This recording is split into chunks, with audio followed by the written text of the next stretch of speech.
I mean, it's nothing really all that fancy. Rocko's Modern Life. It was a good show. You had Filbert. It was a turtle. The turtle was good. And then he was a dingo, not a kangaroo. I think he was a dingo. But turn the page. You wash your hands. I think we all know how that goes.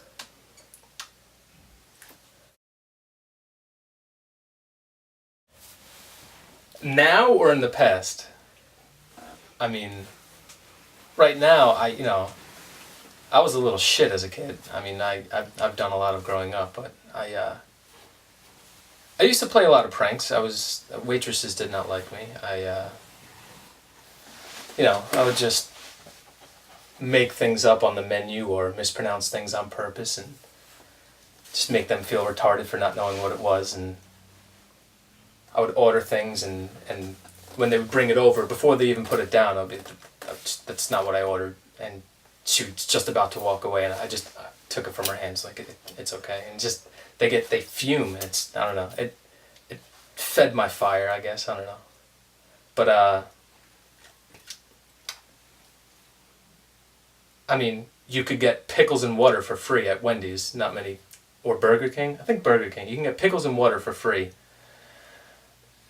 And I would do that through a drive-through, and then, I don't know if you know what fire in the hole is. You would just take the water, put the pickles in, shake it, and then throw it back in through the window.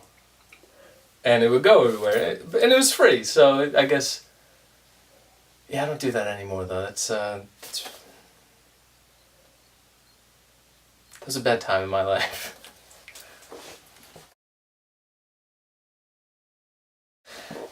Do I... Maybe. I mean, there's no definite answer because that's subjective. And, I mean, you could be a shit of a person but live an awesome life, and you could be the greatest person in the world but get shit on every day. But I mean, I've recently found just really just like researching into different cultures, different religions, different things, different beliefs. I think one of the most fascinating things is just meditations, chakras. And it's just all about positive energies, what energy you put out into the world, and what you receive, and how that affects your body. So, I mean, if you're a negative person, all you're going to live in your life is negative experiences. But if you approach each situation with love, that's all you will ever experience. That's just thoughts.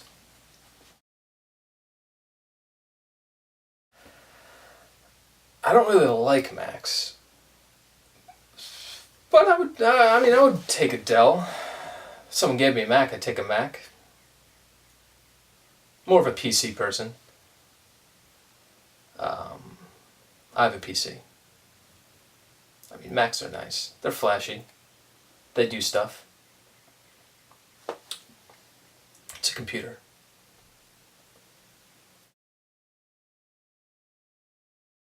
So, picture it. It's 6 o'clock in the morning. I'm probably like 8, 9, something around that.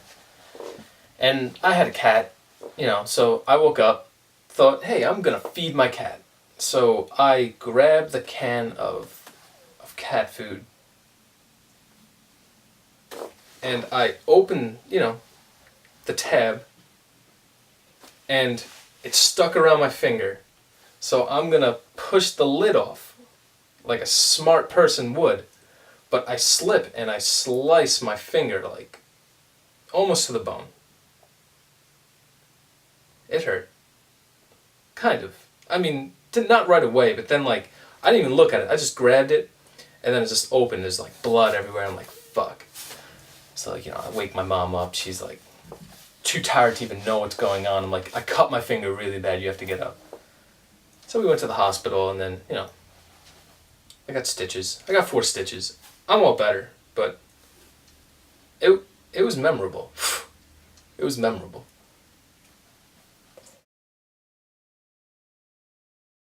My father. I mean, he's a jack of all trades and a master of none. Like, he finished high school, didn't go to college. I would just say my father and my grandfather, which would be Grandpa Frazak. I mean, equally. You know, my father didn't live an awfully terrible life, but rough. I mean, you know, he didn't have it all that easy. Not as easy as I do anyway. And then again, you know, my grandpa, Jesus Christ, that man was made of man. I'll start with my grandpa.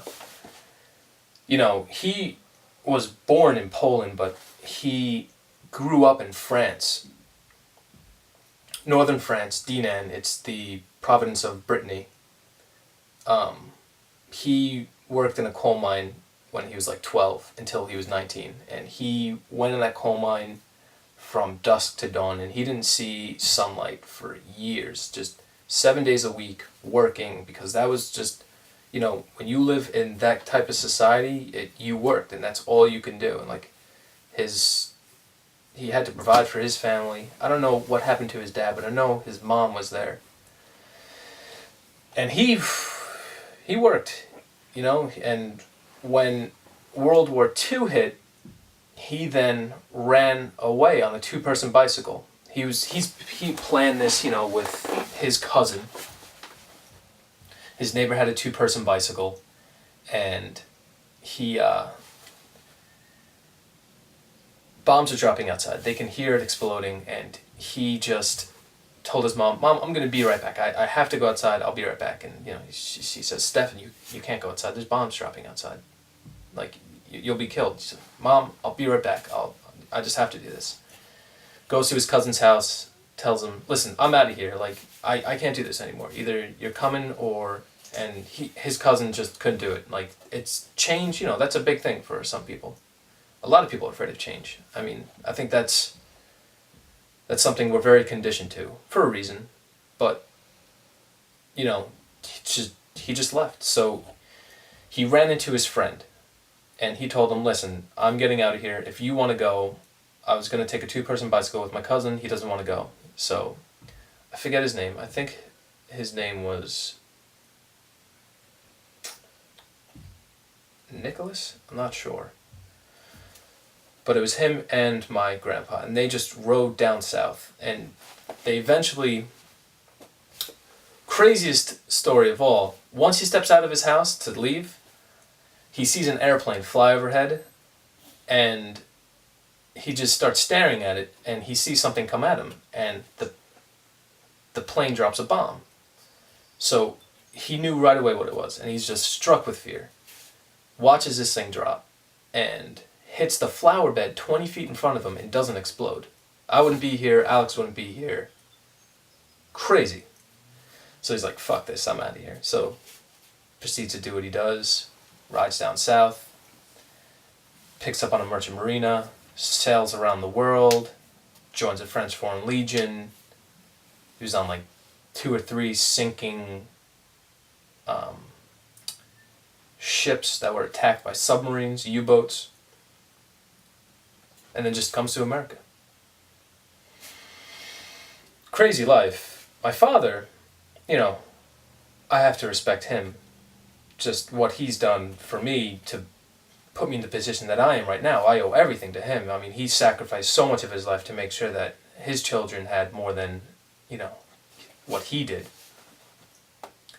But, you know, he considers himself an uneducated man, but he's like one of the most smart people I've ever met in my entire life. There's nothing that man can't do with his hands. I mean, just incredible.